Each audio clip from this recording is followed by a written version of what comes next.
அனைவருக்கும் வணக்கம். ஸ்பேரோடெக் சேனல் உங்களை அன்புடன் வரவேற்கிறது. இதுக்கு முன்னே நம்ம போட்ட 2 வீடியோவில் இன்கம் டேக்ஸ் செல்ஃப் டிக்ளரேஷன் எப்படி ஒரு வெப்சைட்டில் போயிட்டு நியூ ரீஜியமா இல்லை ஓல்டு ரீஜியமா எப்படி செலக்ட் பண்ணுறது, அதாவது இண்டிவிஜுவல் ஐடியில் அப்படி இல்லைனா இனிஷியேட்டர் ஐடி உங்கள் ஆஃபீஸில் பில் ப்ரிப்ரேஷன் பண்ணக்கூடிய இனிஷியேட்டர் ஐடியில் எப்படி அதை நம்ம செலக்ட் பண்ணுறது என்பதற்கான வீடியோ நம்ம ஆல்ரெடி போட்டிருக்கோம். அதோட லிங்க் நான் டிஸ்கிரிப்ஷனில் கொடுக்குறேன், அப்படி இல்லைனா கமெண்ட் பாக்ஸில் கொடுக்குறேன். இல்லைனா மேலே வரக்கூடிய லிங்க்கை நீங்கள் கிளிக் பண்ணி இந்த வீடியோ உங்களால் பார்க்க முடியும். இப்போது இந்த வீடியோவில் நம்ம என்ன பார்க்க போகிறோம்னு பார்த்தீங்கன்னா, இந்த களஞ்சியம் ஆப்பில் எப்படி new regime or old regime இதை நம்ம செலக்ட் பண்ணுறதுங்கிறத பற்றி தான் பார்க்க போகிறோம்.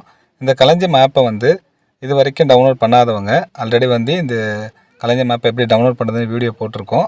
அந்த வீடியோ லிங்க்கும் நான் உங்களுக்கு டிஸ்கிரிப்ஷனில் கொடுக்குறேன் ஆர் கமெண்ட் பாக்ஸில் கொடுக்குறேன். அதை நீங்கள் கிளிக் பண்ணி ஃபஸ்ட்டு பாருங்கள். அதில் உங்களுக்கு இந்த ஆப்பில் எப்படி லாகின் பண்ணுறது என்பதற்கான தெளிவான விளக்கம் கொடுக்கப்பட்டிருக்கு. அதை பார்த்த பின்ன இந்த ஆப்பை இப்போது கிளிக் பண்ணி ஓப்பன் பண்ணுங்கள். ஓப்பன் பண்ணதும் பின் நம்பர் கேட்கும். நீங்கள் செட் பண்ண பின் நம்பர் கொடுத்துட்டு ஓப்பன் பண்ணிக்கோங்க. கிளிக் பண்ணதும் இந்த களஞ்சியம் ஹோம் பேஜுக்குள்ளே வரும். இந்த ஹோம் பேஜில் கீழே பார்த்தீங்கன்னா இன்கம் டேக்ஸ் அப்படின்னு ஒரு ஆப்ஷன் கொடுக்கப்பட்டிருக்கு. அந்த ஆப்ஷனை கிளிக் பண்ணுங்கள்.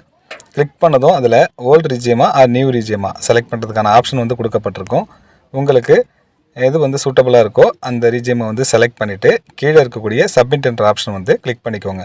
இப்போ வரைக்கும் இந்த களஞ்சியம் ஆப்பில் old regime or new regime இதை செலக்ட் பண்ணுறதுக்கான ஆப்ஷன் தான் கொடுக்கப்பட்டிருக்கு.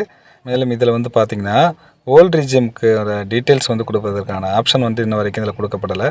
மேபி வரலாம். அப்படி வந்துச்சுன்னா நாங்கள் கண்டிப்பாக வீடியோ அப்லோட் பண்ணுறோம். ஆனால் வெப்சைட்டில் பார்த்தீங்கன்னா அதில் அப்லோட் பண்ணுறதுக்கான ஆப்ஷன் கொடுக்கப்பட்டிருக்கு. அதுக்கான வீடியோ தான் நான் ஆல்ரெடி சொன்னேன்.